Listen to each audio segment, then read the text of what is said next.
ساحل اور ہانیہ نے بڑوں کی گفتگو سن رکھی تھی، تبھی وہ آپس میں ایک دوسرے کو پسندیدگی سے دیکھنے لگے تھے، کیونکہ بڑے ہر وقت کہتے رہتے تھے ہم ان دونوں کا بیاہ کریں گے۔ میرا بھائی اسی سبب ہر وقت ماموں کے گھر دوڑا جاتا تھا۔ ایک ہی محلے میں ہمارے مکان تھے۔ ہانیہ بہت اچھی اور سادہ طبیعت لڑکی تھی، وہ مجھ سے بہت پیار کرتی تھی۔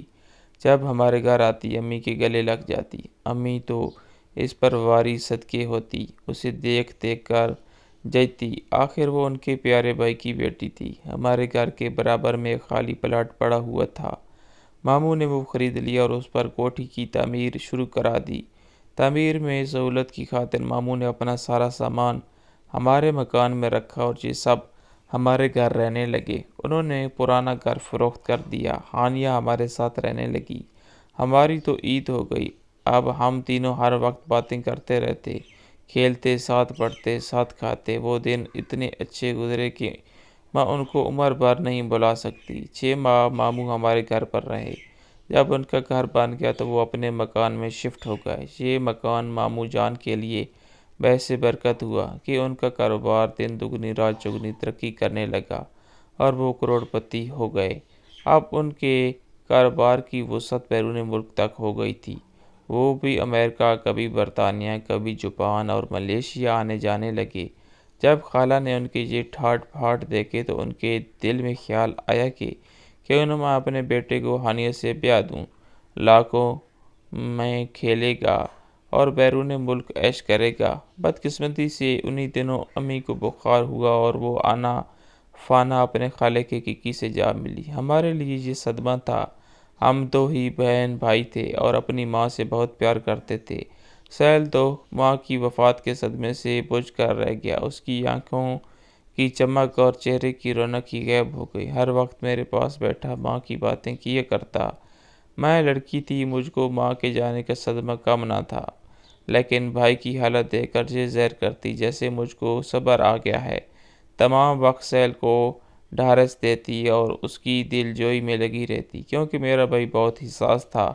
اسے تو ماں کی جدائی میں دورے پڑنے لگے تھے۔ اگر میں اسے نہ سنبھالتی تو جانے اس کا کیا حال ہوتا۔ ممانی اور دیگر رشتہ دار بھی ہمارے گھر آ رہے، ہم کو سہارا دیا، لیکن کچھ دنوں بعد سبھی اپنے اپنے گھروں کو چلے گئے۔ البتہ ہماری سکی خالہ کو جانے کیا ہوا کہ اتنا پیار کرنے والی نے ہم سے سرد مہری اختیار کر لی اور منہ پھیر لیا۔ انہوں نے سہیل کے خلاف ماموں اور ممانی کے کان بھرنے شروع کر دیے۔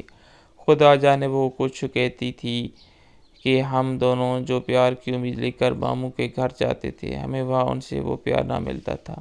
وہ جو پہلے ملتا تھا۔ ہونا تو یہ چاہیے تھا کہ ماں کے فوت ہونے کے بعد رشتہ دار زیادہ ہم کو توجہ اور پیار دیتے، مگر سب نے رفتہ رفتہ ہماری طرف سے منہ پھیر لیا۔ اب کوئی ہمارے گھر نہیں آتا تھا، پھر بھی سہیل روز ماموں کے گھر چلا جاتا، کیونکہ اس کی عادت تھی کہ وہ وہاں ضرور جاتا اور ہانیہ سے باتیں کرتا۔ میں زیادہ سمجھدار نکلی۔ جب دیکھا کہ ماموں کے گھر سے مجھے خاطر خواہ لفٹ نہیں مل رہی تو میں نے جانا کم کر دیا، مگر بھائی کو جیسے کسی بات کی پرواہ نہ تھی اور وہ باز نہ آیا۔ میں اس کو سمجھاتی، مگر وہ ایک کان سے بات سنتا اور دوسرے کان سے نکال دیتا۔ جب میں نے اس کو بہت زیادہ سمجھایا تو اس نے کہہ دیا کہ ہانیہ میری منگیتر ہے اور میں اسی کی خاطر چاہتا ہوں، آپ مجھ کو مت روکا کریں۔ ممانی منہ پر تو بھائی کو کچھ نہ کہتی تھی، مگر جب وہ ان کے گھر پر ہوتا تو اپنی بیٹی کو سخت سست کرنے لگتی تھی۔ ان کے اس رویے کا سہیل کے دل پر اثر ہوتا۔ جب بھائی نے دیکھا کہ ماموں کے گھر میں ہانیہ سے ٹھیک طرح بات کرنا دشوار ہو رہا ہے، وہ اسے اسکول کے راستے میں ملنے لگا۔ ایک دن راستے میں ہانیہ کی استانی نے اسے سہیل کے ساتھ باتیں کرتے دیکھ لیا۔ جب وہ اسکول پہنچی استانی نے اسے بہت ڈانٹا، بلکہ آڑے ہاتھوں لیا۔ ہانیہ کی بہت سبکی ہوئی۔ اس نے سہیل کو منع کر دیا کہ وہ اسکول کے راستے میں نہ آیا کرے، کیونکہ استانی نے ممانی کو بھی شکایت کہلوا بھیجی۔ اس واقعے کے بعد سہیل کافی اپ سیٹ اور پریشان سا رہنے لگا۔ وہ کھاتا پیتا بھی کم تھا اور کسی کام میں دلچسپی نہیں لیتا تھا۔ انہی دنوں اس کی دوستی ایک لڑکے عارف کے ساتھ ہو گئی۔ وہ ایک غلط قسم کا لڑکا تھا جس نے میرے بھائی کو برے راستے پر لگانے کی کوشش کی اور سہیل آوارہ ہو گیا۔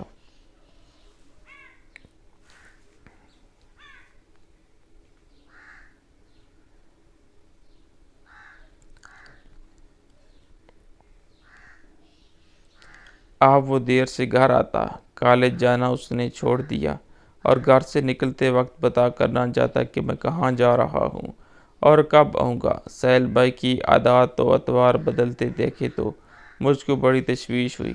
میں ماموں کے گھر گئی اور ہانیہ کو بتایا کہ چاند ایسا ہو گیا ہے، تمہیں اس کو سمجھا سکتی ہو اور روک بھی سکتی ہو کیونکہ وہ تمہاری ہر بات مانے گا۔ وہ بھی پریشان ہو گئی۔ اس نے کہا میں ضرور سمجھاؤں گی۔ موقع پا کر سہیل کو سمجھانے ہانیہ ہمارے گھر آئی۔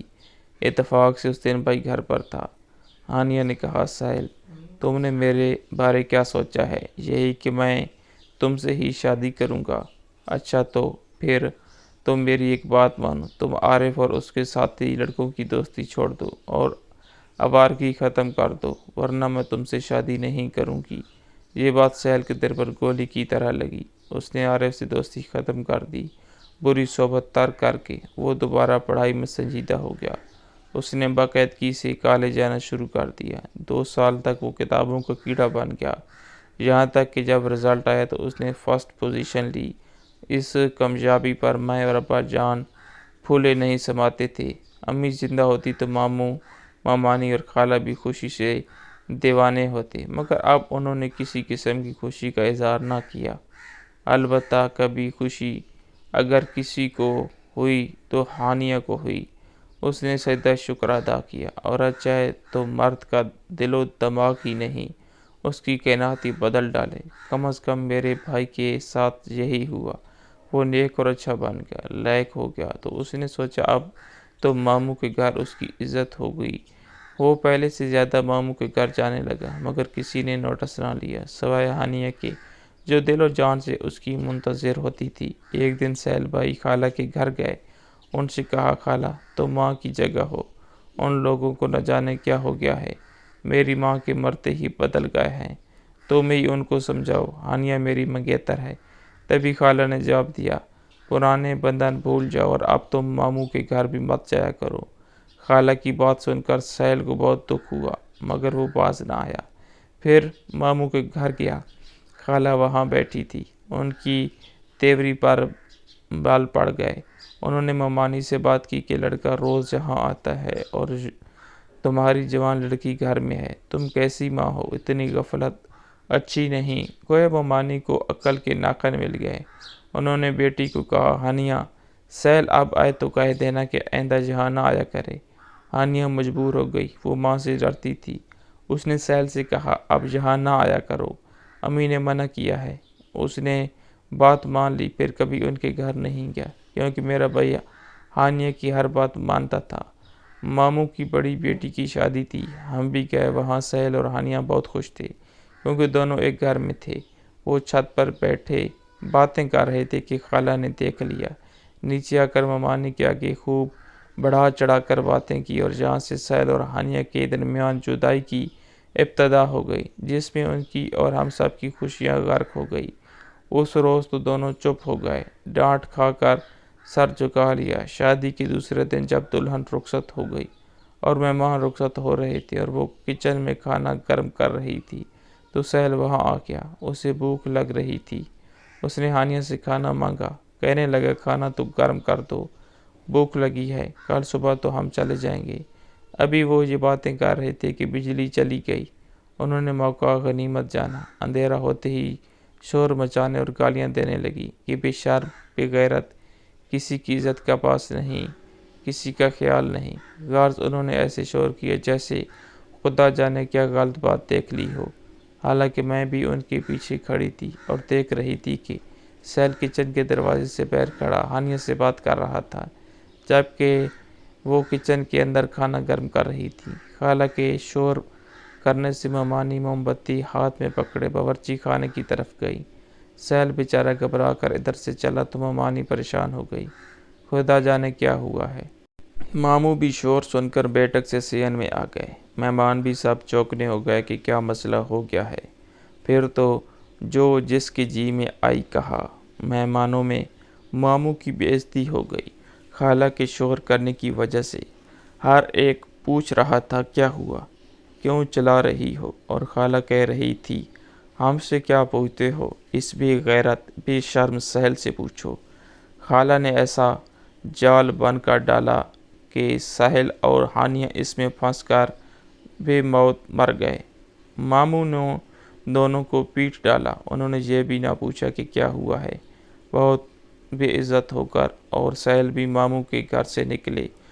ابا جان بیمار تھے، وہ تو شادی پر باہر سے ہو کر چلے گئے تھے۔ سارے رشتہ داروں کو پتہ چل گیا۔ ہم ماموں خالہ کی وجہ سے کسی کو منہ دکھانے کے قابل نہ رہے تھے۔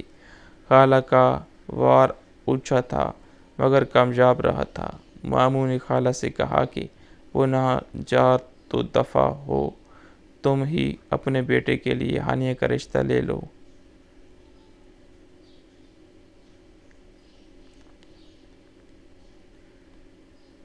ساری برادری میں بدنامی تو ہو چکی ہے۔ خالہ کی تو دلی خواہش یہی تھی، بھلا وہ کیوں نہ خوش ہوتی۔ ان کے تو وارے نیارے ہو گئے تھے۔ ایک دن ہانیہ مجھے بازار میں ملی، بہت روئی۔ حالانکہ ہم بازار میں ملے تھے، میں نے اس کو چپ کرایا۔ اس کے ساتھ نوکرانی تھی اور ڈرائیور تھا۔ مجھے ڈر تھا یہ لوگ جا کر پھر کوئی بات ممانی کو نہ کہہ دیں۔ ماموں اس کے بعد بیرون ملک چلے گئے۔ ہمارا تو مکمل طور پر ان کے گھر آنا جانا ختم ہو گیا۔ فون پر چوری چھپے میں اور ہانیہ بات کر لیتے تھے۔ اس بات کا بھی ممانی کو پتہ چل گیا۔ بیٹی کو خوب ہی برا بھلا کہا۔ ابا جان کو بلا کر میری شکایت کی۔ وہ گھر آئے تو بہت غصے میں تھے۔ انہوں نے سہیل کو مارا۔ بس اس روز سے میرے بھائی کا دماغ پلٹ گیا۔ اس نے خودکشی کی کوشش کی مگر ڈاکٹروں کی کوشش سے بچ گیا۔ سہیل کی جان تو بچ گئی مگر وہ آوارہ اور چڑچڑے مزاج کا ہو گیا۔ اب وہ گھر میں ہم سے کم بات کرتا، آوارہ گھومتا رہتا۔ ابا کا وہی وید سہارا تھا۔ ان کو اس سے بڑی امیدیں وابستہ تھی۔ اسے اپنا کاروبار سونپنا چاہتے تھے۔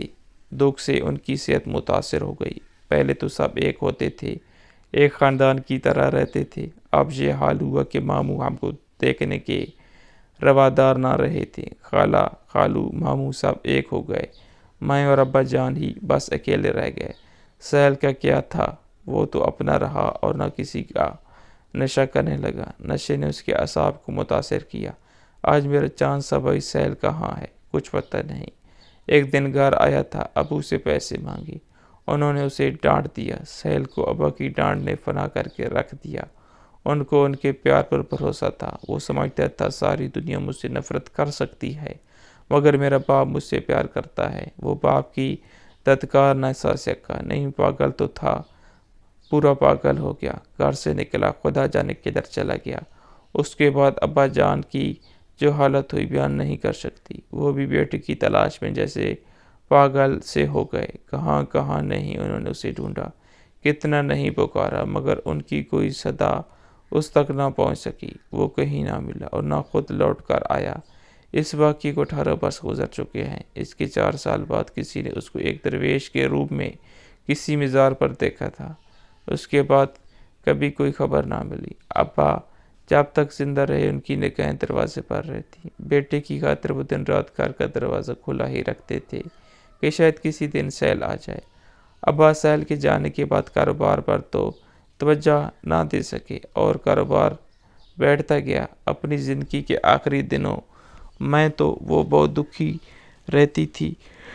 مجھ سے ان کا دکھ دیکھا نہ جاتا تھا۔ میں اپنے اکلوتے بھائی کی جدائی سے پریشان تھی۔ اوپر سے والد کی حالت اور بیماری کا بوجھ میں نے کیسے برداشت کیا۔ بس وہ بھی قیامت کے دن تھے۔ بالآخر وہ مجھ کو اس بھری دنیا میں تنہا چھوڑ کر چلے گئے۔ ہمارے گھر کو تالا لگ گیا۔ پھوپھو اور چاچو دوسرے شہر میں رہتے تھے، مجھے آ کر اپنے ساتھ لے گئے۔ سال بعد پھوپھو بیٹے سے میری شادی ہو گئی۔ خالہ نے بڑے چاچو سے ہانیہ کو اپنا بہو بنانا تھا مگر ان کا بیٹا غصے کا تیز اور نالائق تھا۔ اس کی بیوی کے ساتھ ایک دن نہ بنی، نتیجہ طلاق کی صورت میں نکلا۔ اس وجہ سے خالہ اور ماموں میں بھی جدائی ہو گئی۔ ماموں کی دولت خالہ کے کسی کام نہ آئی۔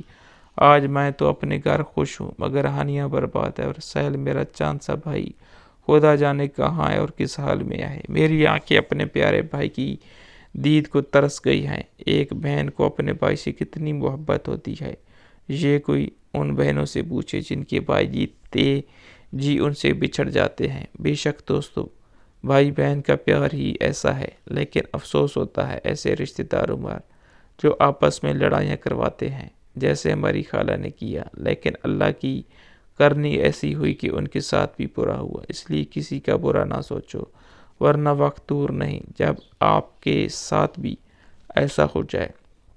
کیا خیال ہے دوستو؟ کیسی لگی کہانی؟ کمنٹ باکس میں ضرور بتائیں۔ اللہ حافظ۔